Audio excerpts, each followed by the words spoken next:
Welcome to Black Tree Cap. आज की हमारी कहानी का नाम बगीरा है। ये एक रिसेंटली आई ब्लॉकबस्टर मूवी है जो हर जगह सुपर डुपर हिट रही। और हिट क्यों गई ये तो आपको कहानी सुन के पता चल ही जाएगा। तो चलिए शुरू करते हैं। मूवी की शुरुआत में साल 2001 का सीन दिखाया जाता है जहां एक लेडी क्लास में बच्चों को पढ़ा रही होती है। वहीं दूसरी तरफ उनका बेटा सुपरमैन के कपड़े पहन के छत से छलांग लगा देता है, इस उम्मीद में कि शायद वो भी उड़ पाएगा। लेकिन अफसोस वो बिल्डिंग से नीचे गिर जाता है और उसका एक पैर टूट जाता है। जब उसकी माँ को खबर लगती है तो वो तुरंत हॉस्पिटल पहुंचती है। अब बच्चा अपनी माँ से पूछता है कि जैसे इन सुपर हीरोज के पास सुपर पावर्स है वैसे मेरे पास क्यों नहीं है। माँ, मुझे भी सुपर हीरो बनना है। यहाँ उसकी माँ समझाती है कि बेटा, रियल लाइफ में किसी के पास भी ऐसी सुपर पावर्स नहीं होती। इस पे बच्चा पूछता है यानी रियल लाइफ में सुपर हीरोज नहीं होते। इसमें माँ बताती है कि ऐसा किसने कहा, रियल लाइफ में सुपर हीरो होते हैं लेकिन उनके पास सुपर पावर नहीं होती।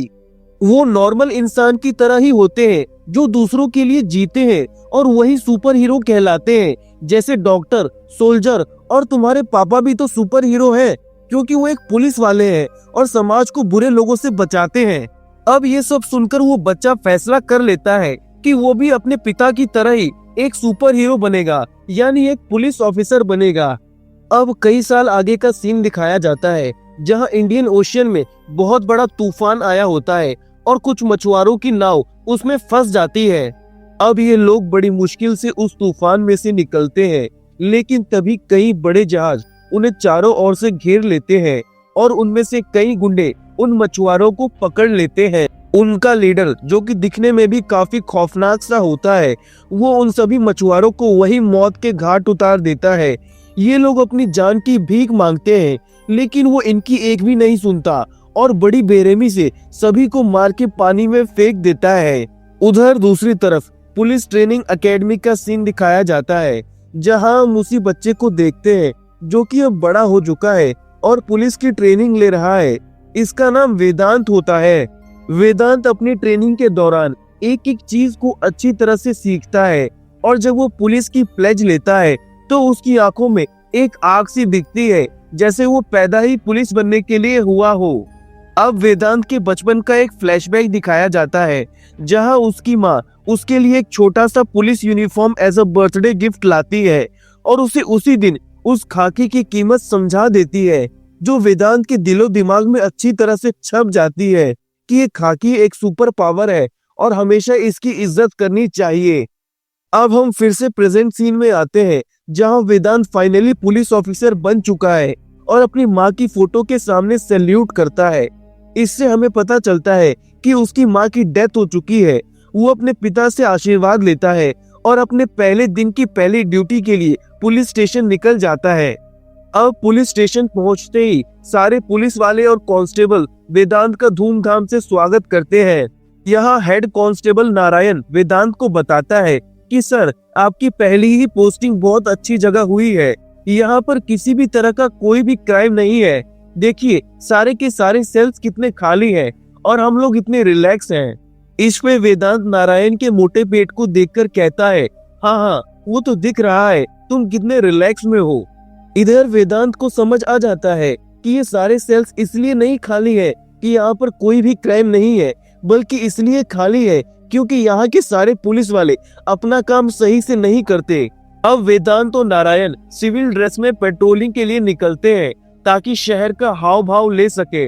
वेदांत नारायण के साथ शहर के अलग अलग इलाकों में घूमता है और वहाँ के मछुआरों तो कहीं छोटे मोटे गुंडों को देखता है, लेकिन वेदांत को तो किसी बड़ी मछली की तलाश थी, यानी किसी बड़े गुंडे की। इस पे नारायण कहता है कि सर, कहाँ आप बड़े गुंडों के चक्कर में पड़े हो, उनके पीछे जाना खतरे से खाली नहीं है। हम यही छोटे मोटे गुंडे को पकड़ लेते हैं ना, बात खत्म। असल में नारायण जानबूझ के शहर के क्राइम्स और उनसे जुड़े खतरनाक गुंडों के बारे में वेदांत से छुपा रहा था और वेदांत कहीं ना कहीं ये बात जानता था। इसलिए वो कहता है कि चलो ठीक है, हम गुंडों के पीछे नहीं जाएंगे, कम से कम उन बड़ी मछलियों के बारे में यानी बड़े गुंडों के बारे में बता तो दो।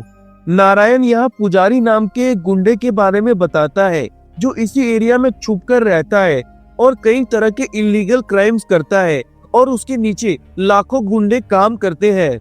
और उससे भी एक खतरनाक गुंडा कोटियन है जो कि काफी पावरफुल है और इस शहर के सारे पोर्ट्स को कंट्रोल करता है। उसके बड़े बड़े लोगों से कनेक्शन है। उसको मारना तो दूर, हम उसकी मर्जी के खिलाफ इस शहर में कुछ कर भी नहीं सकते। अब ये सब बातें सुनकर वेदांत मन ही मन कुछ न कुछ प्लानिंग करने लगता है। अगले सीन में हम स्कूल की कुछ लड़कियों को देखते हैं जहां कुछ लफंगे लड़के आकर उन्हें छेड़ने लगते हैं। अब वेदांत वहीं पास में खड़ा ये सब देख लेता है, लेकिन इससे पहले कि वो उन लड़कियों को बचाता कि तभी वहां एक लड़की आ जाती है और एक गुंडे को चाटा मारते हुए सभी स्कूल की लड़कियों को समझाती है कि ये सिर्फ 3 लफंगे हैं और तुम लोग इतनी सारी लड़कियां किस बात से डर रही हो। तुम लोगों को खुद अपनी मदद करना सीखना होगा। अब ये सब सुनकर सारी लड़कियां मिलकर उन तीनों को मार पीट कर भगा देती है। दूर खड़ा वेदांत ये सब देख रहा होता है और कहीं ना कहीं वो उस लड़की से इम्प्रेस हो जाता है। अब अगले सीन में सभी सीनियर पुलिस ऑफिसर्स की एक स्पेशल पार्टी होती है जहां वेदांत भी अपने पिता के साथ आया होता है। वहां पुलिस कमिश्नर वेदांत से मिलके उसकी खूब तारीफ करता है और उसे कहता है कि वेदांत, इस समाज को सुधारने के लिए हमें तुम्हारे जैसे ईमानदार और बहादुर ऑफिसर्स की ही जरूरत है। अब जैसे ही कमिश्नर शराब पीने वाला होता है कि तभी वेदांत उन्हें टोकते हुए कहता है कि सर, शायद आप कुछ भूल रहे हैं। आपने अभी भी पुलिस की बेल्ट पहन रखी है और ऐसे में शराब पीना इस वर्दी की डिसरिस्पेक्ट है। अब भले ही यहाँ वेदांत की ईमानदारी और सच्चाई बोल रही थी, लेकिन आसपास के सभी ऑफिसर समझ जाते हैं कि ये तो कमिश्नर सर की बेइज्जती है। खैर, कमिश्नर को बुरा जरूर लगता है, लेकिन वो सभी के सामने अपनी बेल्ट उतारकर फिर शराब पीता है और इस बात को हंसी में टाल देता है। अगले दिन पुलिस स्टेशन में वेदांत नारायण से आसपास हो रहे सभी इलीगल एक्टिविटीज की फाइल मांगता है। इसमें नारायण वेदांत को ड्रॉर में रखी नोटों की गड्डी दिखाता है और उसे बताता है कि सर, आप जिन जिन इलीगल एक्टिविटीज की फाइल मांग रहे हो उन सभी ने अपना अपना हफ्ता पहले ही यह जमा कर दिया, यानी घूस। इसलिए किस बात की फाइल? लेकिन वेदांत तो एक ईमानदार पुलिस ऑफिसर होता है, इसलिए उसे उन पैसों से कोई फर्क नहीं पड़ता और वो अब एक एक करके शहर के चप्पे चप्पे में हो रहे इलीगल एक्टिविटीज को रोकने के लिए वहां पहुंचकर सभी को मार पीट कर पुलिस स्टेशन ले आता है। सैंड माफिया से लेकर एक्सपोर्ट इंपोर्ट के गुंडे, पब और बार में इलीगल रैकेट चलाने वाले, वेदांत किसी को नहीं छोड़ता और सभी को पकड़ के जेल में ठूस देता है। धीरे धीरे शहर के सारे छोटे मोटे गुंडे साफ होने लगते हैं और वेदांत पब्लिक और मीडिया के बीच फेमस होने लगता है। अब एक प्रेस रिपोर्ट के दौरान रंगन्ना नाम का एक ईमानदार रिपोर्टर वेदांत को कहता है कि बड़े देखे हैं आपके जैसे बहादुर ऑफिसर्स जो पहले आपकी तरह ईमानदारी और बहादुरी से काम करते हैं, लेकिन बाद में करप्ट बन जाते हैं। वेदांत ये सब सुनकर कुछ नहीं कहता, क्योंकि वो जानता था कि चाहे कुछ भी हो जाए वो ऐसे ही ईमानदार और बहादुर बना रहेगा। अब अगले सीन में वेदांत के पिता उसे जबरदस्ती शादी के लिए एक लड़की से मिलवाने ले जाते हैं। वेदांत का तो मन नहीं होता, लेकिन मजबूरी में उसे वहां जाना पड़ता है। अब अंदर लड़की के घर वालों से मिलने के बाद लड़की को बिना देखे ही वेदांत चिढ़ के वहां से जाने लगता है, लेकिन तभी वहां लड़की की एंट्री होती है और वेदांत की जैसे ही उस पे नजर पड़ती है वो खुशी खुशी वहां बैठ जाता है। असल में ये वही लड़की थी जिससे वेदांत उस दिन इम्प्रेस हो गया था। इसका नाम स्नेहा होता है और ये एक डॉक्टर है। अब वेदांत और स्नेहा अकेले में बात करने जाते हैं, जहां वेदांत कुछ कहता कि उससे पहले ही स्नेहा कहती है कि मैं जानती हूँ कि ये सब थोड़ा अजीब है तुम्हारे लिए और मेरे लिए भी। हम दोनों एक काम करते हैं, कुछ दिनों तक मिलते जुलते हैं और साथ में टाइम स्पेंड करते हैं, फिर डिसाइड करते हैं। अगर सब कुछ सही रहा तो हम दोनों शादी कर लेंगे।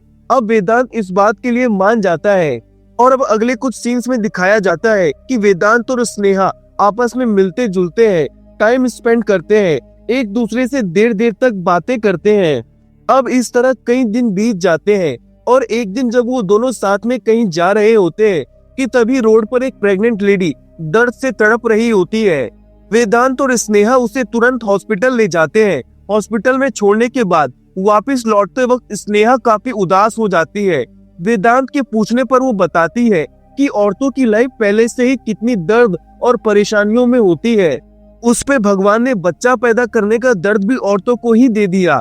कम से कम ये दर्द तो आदमियों को दे देना चाहिए था। इस पे वेदांत कहता है कि भगवान जानते हैं कि औरतों में ही वो ताकत है कि वो ये दर्द झेल सकती हैं, इसलिए गॉड ने ये जिम्मेदारी औरतों को ही दी, ना कि आदमियों को। अब ये सब सुनकर स्नेहा समझ जाती है कि वेदांत एक बहुत अच्छा इंसान है और वो मेरा हमेशा ख्याल रखेगा, इसलिए वो घर जाते ही अपने पिता को शादी के लिए हाँ कर देती है। इधर वेदांत तो पहले से ही स्नेहा से इम्प्रेस था ही, और इस तरह दोनों की हंसी खुशी एंगेजमेंट हो जाती है। अगले सीन में पोर्ट पर एक लड़की और उसकी माँ कहीं से आ रहे होते हैं कि तभी कुछ गुंडों की नजर उस लड़की पर पड़ जाती है और वो लोग उसकी माँ के सामने उस लड़की को किडनैप कर लेते हैं। लड़की चीखती है, चिल्लाती है, पर कोई फायदा नहीं। उधर दूसरी तरफ वेदांत पुलिस स्टेशन में दूसरे लोकल गुंडों को टॉर्चर कर रहा होता है। इसमें वो गुंडा चीखते हुए कहता है कि अगर दम है तो मेरे बॉस जैकी को पकड़ के दिखाओ, जानते हो वो किस एरिया में है? यहाँ की सबसे खतरनाक गुंडे पुजारी के इलाके में, तुम पुजारी के एरिया में उसे टच भी नहीं कर सकते। अब ये सब सुनकर वेदांत का खून खौल उठता है और वो तुरंत जैकी को पकड़ने के लिए पुजारी के एरिया में घुसने का फैसला कर लेता है। हालांकि नारायण उससे रिक्वेस्ट करता है कि सर पुजारी के एरिया में मत जाइए क्योंकि वहाँ का बच्चा बच्चा खतरनाक है, लेकिन वेदांत यहाँ किसी की नहीं सुनता और अपनी पूरी टीम के साथ उसके एरिया में घुसकर सभी गुंडों पर हमला कर देता है। चारों तरफ मारपीट और हाथापाई शुरू हो जाती है। इसी बीच वेदांत की नजर जैकी पर पड़ती है। जैकी वेदांत को अपने पीछे काफी दूर तक भगाता है, लेकिन वेदांत उसे जैसे तैसे पकड़ ही लेता है और उसे घसीटकर ले जाने लगता है। तभी वह पुजारी भी आ जाता है और वेदांत को धमकाता है। इस पे वेदांत गुस्से में जैकी को छोड़कर उल्टा पुजारी को ही पकड़ लेता है और उसके साथ बाकी गुंडों को घसीट के पुलिस स्टेशन ले जाता है और उसी जेल में ठूस देता है। और उस दिन नारायण को समझ आ जाता है कि ये कोई आम ऑफिसर नहीं है। इधर उस लड़की की माँ चीखते चिल्लाते पुलिस स्टेशन आती है कि सर मेरी बेटी को बचा लीजिए, उसे कुछ गुंडे उठा कर ले गए हैं। अब वेदांत उस लड़की को ढूंढने जाता उससे पहले ही उसे कमिश्नर का कॉल आ जाता है और वो उसे सब काम छोड़कर तुरंत मिलने बुलाता है। हालांकि वेदांत यहाँ कमिश्नर से कहता है कि सर पहले एक लड़की किडनैप हो गई है, उसे ढूंढ लेता हूँ फिर आता हूँ। लेकिन कमिश्नर काफी गुस्से में होता है और वेदांत की एक नहीं सुनता और उसे किसी भी हालत में तुरंत आकर मिलने को कहता है। इस पे वेदांत उस माँ की कंप्लेंट को इग्नोर करके कमिश्नर से मिलने जाता है। यहाँ कमिश्नर वेदांत से कहता है कि अभी तक तुमने सिर्फ छोटे मोटे गुंडों को हाथ लगाया था, इसलिए मैंने कुछ नहीं कहा, लेकिन अब बस करो। इसके आगे तुम मेरी परमिशन के बिना किसी को भी अरेस्ट नहीं करोगे। ये एक सिस्टम है और हम सब इस सिस्टम का हिस्सा है। चुपचाप लोगों से पैसे लो, उनका काम करो और अपने काम से काम रखो। यानी कुल मिला के कमिश्नर वेदांत को करप्ट बनने के लिए कह रहा होता है। अब इससे पहले कि वेदांत कमिश्नर से बहस करता कि तभी वहाँ वेदांत के पिता आ जाते हैं और वो उल्टा वेदांत को ही समझाने लगते हैं कि चुपचाप लोगों से पैसे लो और उनके काम करो। इस ईमानदारी से कुछ नहीं होता। तुम्हारी माँ को कैंसर था, लेकिन मेरे पास घूस के पैसे होते थे, इसलिए मैं तुम्हारी माँ का इलाज करवा पाया और इस तरह वो कुछ साल और जी पाई। अब ये सब सुनकर वेदांत टूट जाता है। वो रात भर शराब पीता है और अगले दिन नशे की हालत में ही पुलिस स्टेशन आ जाता है। इधर हमें पता चलता है कि वो लड़की उन गुंडों के चंगुल से भाग चुकी होती है और वो सीधे अपनी माँ के साथ पुलिस स्टेशन जाती है, जहाँ उसकी माँ पुलिस वालों को भर भर के गालियां देती है। तुम लोगों की वजह से उन गुंडों ने मेरी बेटी के साथ गलत काम किया और उसे खूब टॉर्चर किया। उधर वो लड़की पूरी तरह से घायल होती है और हिम्मत खो चुकी होती है। वो वहीं पुलिस स्टेशन के सामने अपने ऊपर पेट्रोल डालने लगती है। जैसे ही वेदांत की नजर उस पर पड़ती है, वो कुछ समझ नहीं पाता क्योंकि वो तो वैसे भी नशे में होता है। और जब तक वो कुछ समझता तब तक वो लड़की खुद को आग लगा लेती है। सभी पुलिस वाले उसे बचाने की कोशिश करते हैं, लेकिन बहुत देर हो चुकी थी। वो लड़की वहीं जल के मर जाती है। अब तक वेदांत का नशा उतर चुका था। वो नारायण को बुला के कहता है कि फाइल में लिख दो कि इस लड़की का ब्रेकअप हो गया था और इसने उस दुख में सुसाइड कर लिया। और इस झूठ के साथ वेदांत एक नया पुलिस वाला बन जाता है। उधर उस लड़की की माँ दर्द में तड़प रही होती है और वो उन गुंडों को कई गुना ज्यादा तड़प के मरने की बद्दुआ देती है। वेदांत ये सब सुन लेता है और मन ही मन तथास्तु बोल के वहाँ से चला जाता है। अगले सीन में वो अपनी माँ की तस्वीर के सामने खड़े होकर माँ की एक बात याद कर रहा होता है कि चाहे तुमने वर्दी पहनी हो या ना पहनी हो, बस तुम्हारा दिल साफ होना चाहिए किसी की मदद करने के लिए। और उसी टाइम से वेदांत के दो चेहरे हो जाते हैं। अब रात को वो काले कपड़े और बघीरा का मास्क लगाकर उन गुंडों के इलाके में पहुंच जाता है। वहाँ वो गुंडे दारू पार्टी कर रहे होते हैं और ये सोच रहे होते हैं कि क्या लड़की थी, लेकिन भाग गई। अब उन्हें दूसरी लड़की ढूंढनी होगी, नहीं तो फोन से काम चलाना पड़ेगा। और तभी वहाँ वेदांत मास्क पहने आ जाता है। उसको देखते ही सारे गुंडे उस पे हमला कर देते हैं, लेकिन वो एक एक करके सभी को मौत के घाट उतारने लगता है। यहाँ हमें दिखाया जाता है कि वेदांत के सिर पर खून सवार होता है। वो हर गुंडे को उसी तरह तड़पाता है जिस तरह उन्होंने उस लड़की को तड़पाया था, और इस तरह सभी को मारकर वो वहाँ से चला जाता है। अब ये सब होते हुए एक छोटा सा बच्चा देख लेता है। कुछ घंटों बाद जब पुलिस वहाँ आती है और इतनी बेदर्दी से उनको वहाँ मरा देखती है तो शौक में रह जाती है। नारायण तो एक गुंडे की सड़ी गली बॉडी देखकर उल्टी तक कर देता है। वो बच्चा अभी भी वही डर के मारे छुपा हुआ होता है। पुलिस जब उससे पूछती है कि कितने लोग आए थे मारने, तो बच्चा कहता है सिर्फ एक। नारायण पूछता है कि वो कैसा दिखता था। बच्चा यहाँ कहता है बघीरा। अब इस नरसंहार की कहानी चारों ओर फैल जाती है और सभी लोग आपस में बहस करने लगते हैं कि आखिर कौन है ये बघीरा। अगली सुबह वेदांत एज ए करप्ट ऑफिसर की तरह उस जगह पहुंचता है और थोड़ा बहुत देख दाख के चला जाता है। अब चूंकि वो दुनिया की नजरों में एक करप्ट ऑफिसर बन चुका था, इसलिए जब कोई क्राइम करता है और उसके निपटारे के लिए वेदांत को घूस देने की कोशिश करता है, तो वेदांत हंसी खुशी उनसे पैसे ले लेता है और उनके खिलाफ कुछ भी नहीं करता। लेकिन बाद में वही वेदांत बघीरा बनके उनको खतरनाक से खतरनाक सजा देता है। चाहे कोई लड़की पे एसिड फेंकने वाला हो या कोई ड्रग माफिया, वेदांत किसी को कुछ नहीं कहता, लेकिन वही बघीरा बनके उन्हें सबक सिखाता। अब मीडिया और पब्लिक भी ये समझ जाती है कि वेदांत और बाकी पुलिस वाले किसी भी काम के नहीं है और उनकी मदद कोई अनजान सुपर हीरो बघीरा कर रहा है। इधर धीरे धीरे नारायण भी ये बात समझ जाता है कि वेदांत सर ही बघीरा बनके सबकी मदद कर रहे हैं।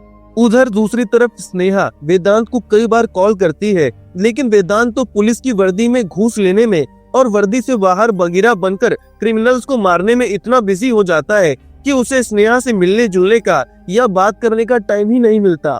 अब तो चारों तरफ गुंडों के बीच बघीरा का डर सताने लगता है कि कहीं बघीरा ना आ जाए। लेकिन मजे की बात ये थी कि जहां न्यूज़पेपर में बघीरा की बहादुरी के किस्से छपते रहते थे, तो वहीं पुलिस ऑफिसर वेदांत के करप्शन और नाकामी की खबरें भी छपती रहती थी। अब एक शाम स्नेहा वेदांत से मिलने उसके घर चली जाती है, क्योंकि वेदांत उसे कई दिनों से इग्नोर कर रहा था। यहाँ वेदांत स्नेहा से रूडली बात करता है और उसे साफ साफ कह देता है कि अब वो स्नेहा में इंटरेस्टेड नहीं है, इसलिए उसे वो जानबूझ के इग्नोर कर रहा था। और इसके साथ ही वो स्नेहा से अपनी एंगेजमेंट भी तोड़ देता है। जब वेदांत के पिता प्रभाकर बीच में बोलने की कोशिश करते हैं, तो स्नेहा उन्हें रोक देती है और वहाँ से दुखी मन से चली जाती है, ये कहते हुए कि तुम वो वेदांत नहीं हो जिससे मैंने प्यार किया था। इधर रिपोर्टर रंगन्ना पहली बार हिम्मत करके वहाँ के सबसे बड़े गुंडे पुजारी के बारे में और उसके इलीगल एक्टिविटीज के बारे में खबरें छाप देता है। जब पुजारी को ये बात पता चलती है, तो वो अपने गुंडों के साथ रंगन्ना के घर में घुसकर उसकी बीवी और बेटे के सामने रंगन्ना को मार डालता है और उसकी लाश को दिन दहाड़े बीच सड़क पे फिकवा देता है। अगली सुबह जब वहाँ का पुलिस ऑफिसर सिद्धि आता है, तो रंगन्ना की लाश को देख के वो समझ जाता है कि ये काम पुजारी का है, लेकिन वो तो पहले से ही पुजारी के साथ मिला होता है। इसलिए वो जानबूझ के रंगन्ना की लाश का मजाक उड़ाते हुए कहता है कि शायद गली के खूंखार कुत्तों ने इसका हाल ऐसा किया होगा। म्युनिसिपैलिटी वालों को मैंने कितनी बार कहा कि ऐसे कुत्तों को खुलेआम मत छोड़ो। अब ये सब बातें रंगन्ना की बीवी और बेटा सुन रहे होते हैं, लेकिन बेचारे रोने के सिवा कुछ और नहीं कर सकते थे। अब जैसे ही ये खबर वेदांत को लगती है, तो बघीरा को तो आना ही था। वो रात में पुजारी और पुजारी के साथ मिले इंस्पेक्टर सिद्धि को मार डालता है। अगले दिन ये न्यूज जैसे ही सिद्धि के पिता, जो कि सीबीआई के डायरेक्टर होते हैं, उन्हें मिलती है कि उनके बेटे को बघीरा ने मार दिया, तो वो शॉक रह जाते हैं। इधर सिद्धि की लाश बघीरा ने उसी तरह दिन दहाड़े रोड पे फिकवा दी थी। जब बाकी पुलिस वाले अपने सीनियर की लाश को देखते हैं, तो गुस्से में सभी पब्लिक से पूछने लगते हैं कि इन्हें किसने मारा, तभी वही रिपोर्टर रंगन्ना का बेटा अपनी माँ के साथ आके कहता है कि इसे भी उन्हीं कुत्तों ने मारा होगा। अगले सीन में कोट्टेयन नाम का दूसरा गुंडा अपने गुंडों के साथ मिलकर शहर के अलग अलग कोने से लोगों को एक एक करके किडनैप करने लगता है, जहां 2 दिन के अंदर अचानक से शहर में से एक साथ कई किडनैपिंग हो जाती है। पुलिस स्टेशन सभी विक्टिम्स के परिवार वालों से खचाखच भर जाता है। जब वेदांत को ये बात पता चलती है कि पिछले 2 दिनों में अचानक से 80 से ज्यादा किडनैपिंग हुई है, तो वो शॉक रह जाता है। अब थोड़ी बहुत तहकीकात करने के बाद वेदांत को पता चलता है कि इन सब के पीछे कोट्टेयन का हाथ है और कोट्टेयन के एरिया में पुलिस का जाना मना है। लेकिन रात होते ही बगीरा कोट्टेयन के पोर्ट पर पहुंच जाता है, जहां वो देखता है कि कोट्टेयन के आदमी उन किडनैप हुए लोगों को किसी बड़े कंसाइनमेंट के लिए दूसरी जगह शिफ्ट कर रहे होते हैं। तभी एक गुंडा बगीरा को देख लेता है और उस पे हमला कर देता है, और इसके शोर से कोट्टेयन और उसके गुंडों को भी पता चल जाता है कि पुजारी जैसे खतरनाक गुंडे को मार गिराने वाला बगीरा यहाँ भी आ गया। सभी गुंडे एक साथ बगीरा पे फायरिंग शुरू कर देते हैं, लेकिन बगीरा जैसे तैसे छुप छुपा के उनके एक एक आदमी को मारने लगता है। लेकिन इसी बीच कोट्टेयन की एक गोली बगीरा के चेस्ट पर लग जाती है और वो अपनी जान बचाने के लिए पानी में कूद जाता है। थोड़ी देर बाद वेदांत घायल हालत में स्नेहा के घर जाता है। क्योंकि स्नेहा डॉक्टर होती है तो वो वेदांत की गोली निकाल देती है और थोड़ी देर में उसे होश आ जाता है। असल में अब तक स्नेहा भी जान चुकी थी कि वेदांत ही बगीरा है जो छुप के लोगों की मदद करता है। इधर वेदांत उन लोगों को बचाने के लिए दोबारा वहाँ चला जाता है, तो वही स्नेहा डोर में से एंगेजमेंट रिंग निकाल के फिर से पहन लेती है। उधर कोट्टेयन समझ चुका था कि बगीरा फिर से उसके पीछे आएगा और उसका मरना कंफर्म है, इसलिए वो खुद से अपने घर में बैठा बगीरा का वेट करने लगता है। अब बगीरा की आते ही वो कहता है कि आओ बगीरा, मैं तुम्हारा ही इंतजार कर रहा था। ये तुमने क्या किया बगीरा, बिना जाने समझे मौत के मुंह में घुस गए। बगीरा यहाँ पूछता है कि ये सब क्या हो रहा है, तुमने उन लोगों को किडनैप क्यों किया। इस पे कोट्टेयन कहता है कि ये तो बस एक झलक थी, ऐसे हजारों लाखों लोग किडनैप हुए हैं और इन सब के पीछे जो आदमी है उसका नाम राणा है। वो इंसान नहीं, एक शैतान है। वो ये किडनैपिंग करके विदेशों में ऑर्गन ट्रेडिंग करता है। पूरे इंडिया में उसके नेटवर्क है। तुमने मेरा सारा प्लान चौपट कर दिया और मैं उसके दिए हुए काम में फेल हो गया, इसलिए मुझे पता है कि वो जल्द ही यहाँ आकर मुझे मेरे परिवार को मार देगा। लेकिन उसके यहाँ आने से पहले ही मैंने खुद अपने हाथों से अपनी बीवी और अपनी बेटी को मार दिया और मैं खुद भी मरने वाला हूँ और कुछ दिनों में तुम भी मरोगे। ये कहते हुए कोट्टेयन खुद को ही गोली मार लेता है। उधर दूसरी तरफ सीबीआई ऑफिसर अपने बेटे के अंतिम संस्कार में अपने दोस्त और सीनियर ऑफिसर गुरु को कहता है कि सिद्धि को मेरे से ज्यादा तुमने पाला है, इसलिए तुम ही इसे आग दो और उसके बाद तुम्हें इसके मर्डरर यानी बगीरा को पकड़ना है और उसे मार के मैं आग दूंगा। इधर फ्लैशबैक में दिखाया जाता है कि कैसे गुरु का सिद्धि से बॉन्ड था। गुरु मन ही मन बगीरा को जिंदा या मुर्दा पकड़ने की कसम खा लेता है। अगले सीन में गुरु शहर के सभी ऑफिसर्स को बुलाकर बगीरा के बारे में बताता है और उसको पकड़ने के पीछे लगा देता है। नारायण दूर खड़ा ये सब देख रहा होता है और वो समझ जाता है कि कहीं न कहीं अब वेदांत सर पे खतरा है। उधर दूसरी तरफ वेदांत के कान में अभी भी कोट्टेयन की आवाज गूंज रही होती है जब वो उसे राणा के बारे में बताता है। इसलिए वेदांत अब पुरानी क्राइम फाइल्स चेक करने लगता है ताकि उसे राणा से जुड़ी इन्फॉर्मेशन मिल पाए। वेदांत को यहाँ पता चलता है कि कई सालों पहले एक लड़के ने पूरे पुलिस स्टेशन को आग में जला दिया था और वहाँ के सभी कैदियों को छुड़ाकर अपनी गैंग बना ली, और वही लड़का राणा था। राणा का आधा चेहरा भी जल गया, लेकिन उसे इससे कोई फर्क नहीं पड़ा। इधर कांस्टेबल नारायण इनडायरेक्टली वेदांत को बता देता है कि सर मुझे सीबीआई के साथ ड्यूटी असाइन की गई है ताकि सब मिलके बगीरा को पकड़ सके। ऐसा कह के वो वेदांत को संभल के रहने को कह रहा था। नारायण वेदांत को एक हैकर के बारे में बताता है जो उसकी राणा को पकड़ने में और साथ ही साथ सीबीआई से सावधान रहने में मदद कर सकता है। वेदांत बगीरा बनके उस हैकर के अड्डे पे जाता है और उसे कुछ पैसे देके अपने लिए काम करने को कहता है। हैकर यहाँ कहता है कि इससे ज्यादा पैसे तो मैं खुद ही कमा लूंगा, वो भी कुछ ही मिनटों में। अब बताओ मैं तुम्हारे लिए काम क्यों करूं?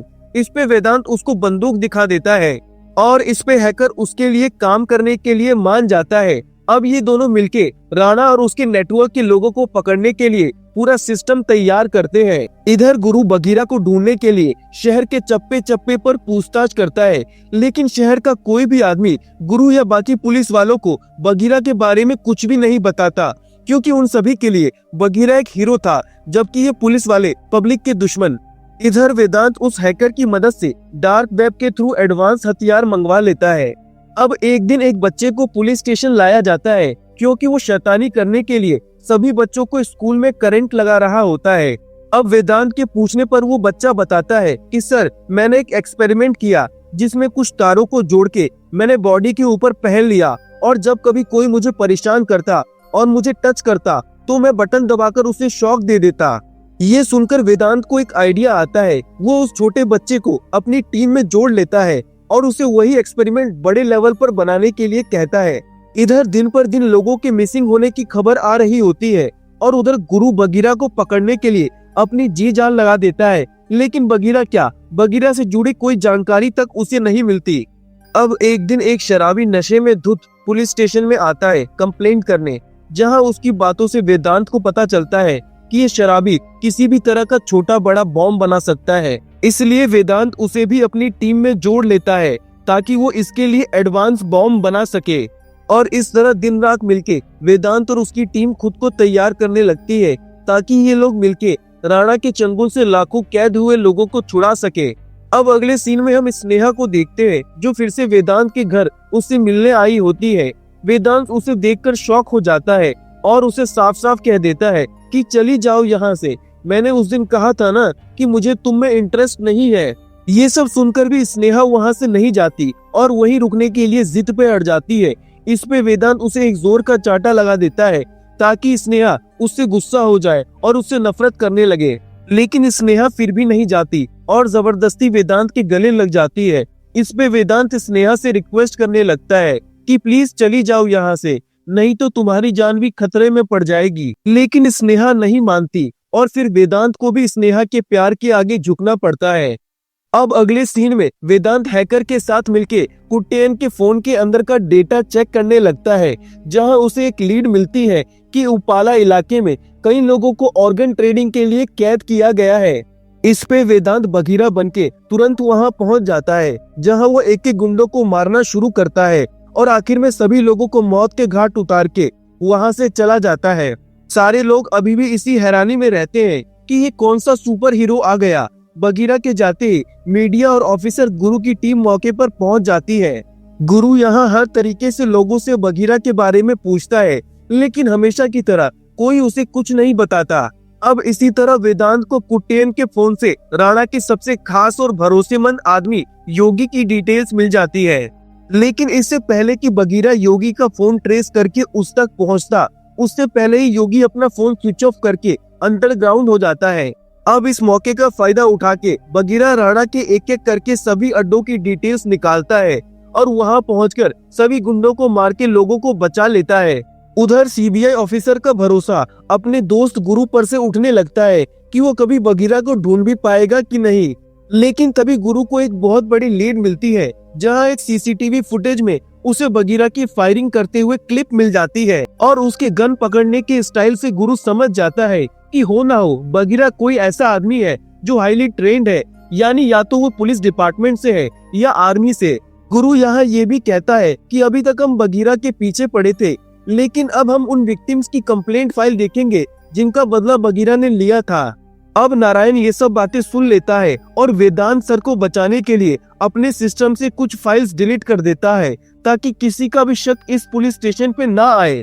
उधर राणा अपने राइट हैंड योगी से मिलता है। योगी की तो रूह कांप जाती है कि बगीरा ने उसके कई अड्डों को तबाह कर दिया, इसलिए राणा उसे कहीं मार न दे, और इसलिए योगी राणा से जिंदगी की भीख मांगने लगता है और लाइफ में पहली बार राणा किसी को माफ करता है। लेकिन जब उसे ये पता चलता है कि बगीरा योगी के पीछे है, तो राणा जानबूझ के योगी का फोन स्विच ऑन करवा देता है ताकि बगीरा उस फोन को ट्रेस करते हुए योगी तक आए और फिर राणा उसे खुद अपने हाथों से मारे। और ऐसा ही होता है। योगी के फोन स्विच ऑन करते ही बगीरा वहां आ जाता है और वहां पहुंच के उसे पता चलता है कि ये तो उसके लिए एक ट्रैप था। अब सभी गुंडे बगीरा पर एक साथ अटैक कर देते हैं। अब इधर बगीरा इन सब से लड़ने में उलझा रहता है, तो उस मौके का फायदा उठाकर राणा और योगी अपने सबसे बड़े कंसाइनमेंट को अंजाम देने में लग जाते हैं, जिसमें वो लोग एक साथ कई लाखों लोगों को ऑर्गन ट्रेडिंग के लिए बेचने वाले होते हैं। उधर बगीरा सभी को मार के वहाँ से चला जाता है और फिर से राणा और योगी को ढूंढने लगता है। अगले सीन में हम देखते हैं कि नारायण के काफी छुपाने के बाद भी कंप्लेंट की सॉफ्ट कॉपी से ये बात कंफर्म हो जाती है कि सभी विक्टिम्स ने उसी पुलिस स्टेशन में कंप्लेंट की थी, जिससे गुरु को ये बात साफ हो जाती है कि उन कंप्लेंट के बाद उसी पुलिस स्टेशन का कोई पुलिस ऑफिसर होगा जिसने बगीरा बनके सभी विक्टिम्स को न्याय दिलाया होगा। अब वो कौन पुलिस वाला है ये बात जानने के लिए गुरु उस स्टेशन के एक बेवकूफ कांस्टेबल को बुलाता है और उसे प्रमोशन का लालच देकर एक एक पुलिस वाले के बारे में पूछने लगता है। और इस तरह आखिरकार ये बात पता चल जाती है कि वेदांत ही बगीरा है। अब गुरु की टीम का एक ऑफिसर जो कि पहले से ही राणा के साथ मिला होता है, वो योगी को बता देता है कि वेदांत नाम का एक पुलिस ऑफिसर है और वही बगीरा है। उधर वो हैकर वेदांत को बताता है कि योगी ने फिर से अपना फोन स्विच ऑन कर लिया है। अब ये सुनते ही वेदांत बगीरा बनके फिर से योगी और राणा को पकड़ने जाता है। इधर वेदांत के पिता वेदांत को जाते हुए देख लेते हैं और उन्हें वेदांत पर कहीं न कहीं शक हो जाता है, इसलिए वो चुपके से वेदांत के रूम का लॉक तोड़ के अंदर जाते हैं, जहां अंदर का नजारा देख के उनकी आंखें फटी की फटी रह जाती है और उन्हें समझने में देर नहीं लगती कि राणा जैसे गुंडे से लेकर गुरु जैसे बड़े ऑफिसर उसके बेटे के पीछे पड़े हैं, क्योंकि वही बगीरा है। इधर बीच रास्ते में बगीरा को स्नेहा का कॉल आता है। बगीरा जैसे ही वो कॉल उठाता है तो दूसरी तरफ से स्नेहा नहीं बल्कि राणा होता है और यहाँ हमें पता चलता है कि बगीरा ही वेदांत है। ये बात जानने के बाद उसने वेदांत की गर्लफ्रेंड स्नेहा को किडनैप कर लिया। यहाँ राणा वेदांत को दो ऑप्शन देता है। पहला, या तो वो आधे घंटे के अंदर पोर्ट पे पहुंचकर उन 50 लोगों को बचा ले जिसे राणा ने एक पिंजरे में बंद कर रखा है और आधे घंटे में उन्हें एक साथ डुबाकर मार देगा, या दूसरी तरफ अपनी गर्लफ्रेंड को बचा ले, नहीं तो राणा उसे खुद अपने हाथों से मार देगा। अब राणा बेरहमों की तरह स्नेहा को तड़पाने लगता है। वो उसके एक एक नाखून उखाड़ देता है और उसको कई और तरीकों से टॉर्चर करता है। आधे घंटे बीतने पर वो अपने आदमियों को कहता है कि चेक करो, वो जरूर अपनी गर्लफ्रेंड को बचाने ही यहाँ आएगा।